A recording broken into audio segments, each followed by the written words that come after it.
नवीन घडामोडी पाहण्यासाठी आपल्या बारामती झटका या यूट्यूब चॅनलला सबस्क्राईब करा व बेल आयकॉन दाबा, म्हणजे ताज्या घडामोडी आपणापर्यंत पोहोचतील। माळशिरस तालुक्याच्या पश्चिम भागात सर्वात महत्त्वाची व राजकीय दृष्ट्या प्रतिष्ठेची असणारी दहिगाव ग्रामपंचायत आहे। या दहिगाव गावामध्ये भारतीय जनता पक्षाच्या शाखेचे उद्घाटन सोमवार दिनांक 31 मार्च 2025 रोजी भारतीय जनता युवा मोर्चाचे राष्ट्रीय उपाध्यक्ष व माळशिरस विधानसभेचे लोकप्रिय दमदार माजी आमदार राम सातपुते यांच्या शुभ हस्ते व अनेक मान्यवरांच्या उपस्थितीत उत्साहात संपन्न झाले। यावेळी लोकप्रिय दमदार माजी आमदार राम सातपुते यांचे जेसीबी मधून पुष्पवृष्टी करून हलगीच्या कडकडाटात आणि फटाक्यांच्या आतिषबाजीत स्वागत करण्यात आले।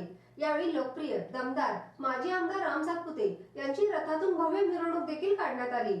यावेळी रमजान ईदचे औचित्य साधून अनेक मुस्लिम बांधवांनी भारतीय जनता पार्टीमध्ये प्रवेश केला।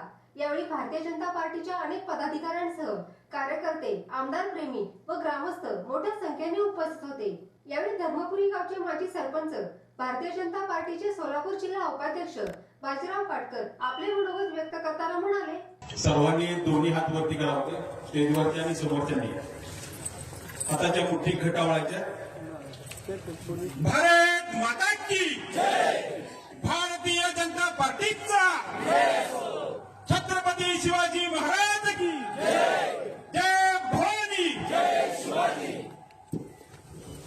सर्व महामानवांना वंदन करून आज या ठिकाणी दहिगाव नगरीमध्ये भारतीय जनता पार्टीच्या शाखेचा उद्घाटन प्रसंगी या ठिकाणी व्यासपीठावर उपस्थित असलेले माळशिरस तालुक्याचे तरुण तरफदार, दमदार कार्यसम्राट, आरोग्यदूत आमदार, त्याचबरोबर भारतीय जनता पार्टी राष्ट्रीय युवा मोर्चाचे राष्ट्रीय उपाध्यक्ष, तुम्हा सर्वांचे लाडके नेतृत्व आदरणीय रामभाऊ सातपुते, त्याचबरोबर दहिगाव नगरीचे भूषण सदाशिव प्रसाद उद्योग समाजाचे सर्व आदरणीय शरद बापू मोरे, माळशिरस नगरपंचायतीचे माजी नगराध्यक्ष, भारतीय जनता पार्टीचे प्रदेश पदाधिकारी आदरणीय डॉक्टर आप्पासाहेब देशमुख, त्याचबरोबर भारतीय जनता पार्टी ओबीसीचे सोलापूर जिल्ह्याचे अध्यक्ष नातेपतीचे नगरसेवक ॲडव्होकेट BY राऊत साहेब, त्याचबरोबर या ठिकाणी भारतीय जनता पार्टी माळशिरस तालुक्याचे अध्यक्ष ॲडव्होकेट शरदजी मदने, त्याचबरोबर या ठिकाणी उपस्थित असलेले आमचे हनुमापू पसूळ असतील,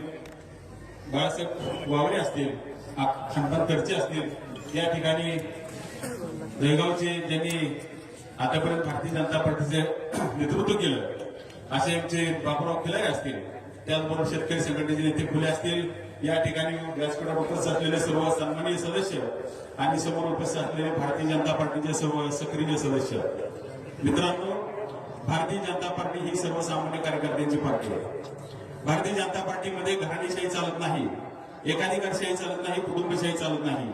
सर्वसामान्यांच्या कार्यकर्त्यांच्या जीवावरती आजपर्यंत भारतीय जनता पार्टीने एवढा प्रवास केलेला आहे। या ठिकाणी भारतीय जनता पार्टीमध्ये सर्वसामान्य कार्यकर्त्याला कधी कुणाला भारतीय जनता पार्टी वर नेऊन ठेवेल हे कुणाला सांगता येत नाही, फक्त काय काम करावं लागते।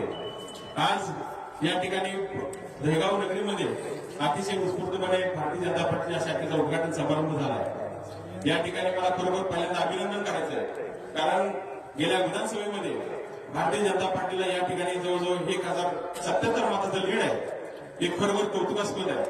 त्याचबरोबर या ठिकाणी भारतीय जनता पार्टीचं शाखा निर्माण करण्यासाठी ज्यांनी खरोखर कष्ट घेतले असे या ठिकाणी यांचे आधारस्तंभ असतील अजित शिरदोडे, मार्गदर्शक सचिन काटकर, शिवमार्गदर्शक विशाल फुले, संस्थापक जे आताच ज्यांनी वास्तव्य मांडलं, अतिशय आमचे सर्वांचे मित्र आहेत ते सागर पाटील, या शाखेचे अध्यक्ष अमर किर्दत, त्याचबरोबर या ठिकाणी असणारे धनंजय फुले, किरण गोडसे, हर्षवर्धन खंडागळे, महादेव नाकुरे, राजेंद्र पाटील, मारुती गटकुळ, अजित मुळीक, रोहन जाधव, प्रथमतः या सर्वांचं या ठिकाणी खूप खूप अभिनंदन।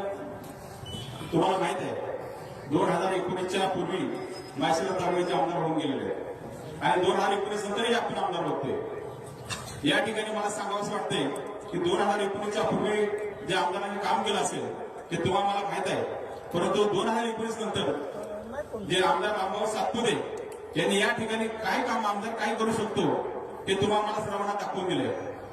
आपल्याला माहित होतं का, मला सांगायचं आहे की आपल्याला माहित होतं का आमदार कधी जनता दरबार घेतो, परंतु आमदार राम सातपुते यांच्या माध्यमातून माळशिरस तालुक्याला जनतेला माहीत झालंय की जनता दरबारामध्ये काय प्रश्न असतात आणि त्याची सोडवणूक कशा पद्धतीने केली जाते। या ठिकाणी आमदार रामभाऊ सातपुते जनता दरबारामध्ये जाताना आपल्याला कुणाची चिठ्ठी लागत नाही, कुणाचा वशिला लागत नाही किंवा कुणाला कुठल्या पुढाला घेऊन जावं लागत नाही। त्या ठिकाणी आपण जर जो प्रश्न असेल तो प्रश्न सांगितला तर त्या ठिकाणी एका झटक्यामध्ये त्या ठिकाणी त्या प्रश्नाची सोडवणूक केली जाते। आता तालुक्यामध्ये काही जण असं सांगितलं जात आहे की रामभाऊ सातपुते त्या ठिकाणी अधिकाऱ्यांना प्रेशराईज करतात, दम देतात, परंतु मला सांगावंच वाटतं की तालुक्याचे जे सेवक आहेत ते सर्वसामान्य जनतेची सेवा करण्यासाठी ज्यांना त्या ठिकाणी प्रशासनामध्ये बसवलेलं आहे त्यांनी त्यांचं काम करतायत, ते आमदार त्यांचं काम करतायत। तुम्हाला माहित आहे आपल्याला 2019च्या पूर्वी या दहेगावमध्ये किती निधी आला होता आणि 2019 नंतर या 5 वर्षामध्ये रामभाऊ सातपुतेच्या माध्यमातून आपल्याला करोडो रुपयाचा निधी आला। मित्रांनो, तुम्हाला सांगायचं आहे की माळशिरस तालुक्यात असं एकही गाव नाही की ज्या गावामध्ये करोड रुपयाचा 1 कोटी 2 कोटी 5 कोटी 10 कोटी 15 कोटी असा निधी आला। नगरपंचायतीचा विषय सोडून द्या, 200-300 कोटी रुपये निधी आला। हे कशाचं मिळतं काय? आपण रामभाऊ सातपुतेंना बळ दिला। जर आपण जर अशी एकी ठेवली, तुम्हाला माहित आहे देशाचे गृहमंत्री आदरणीय अमित शहाजी आणि यशस्वी पंतप्रधान आदरणीय नरेंद्र मोदी यांनी एक नारा दिला होता, हम एक साथ है, एक रहोगे तो सेफ रहोगे, की महायुतीचं सरकार आहे। महायुतीच्या सरकारमध्ये सर्व घटक भारतीय जनता पार्टी असेल, शिवसेना शिंदे गट असेल, अजितदादांचा राष्ट्रवादी काँग्रेस गट असेल, रयत क्रांती संघटना असेल, आरपीआय असेल, जेवढे महायुतीमध्ये घटक आहेत याने जर आपण ठरवलं तर माळशिरस तालुक्यामध्ये एकजूट जर राहिलो, आपली जर वज्रमूठ जर तयार केली तर आपल्याला कोणत्याही इलेक्शनमध्ये आपण हरवू शकत नाही। सध्या भारतीय जनता पार्टीमध्ये संघटन पर्व चालू आहे, सक्रिय सदस्य नोंदणी चालू आहे।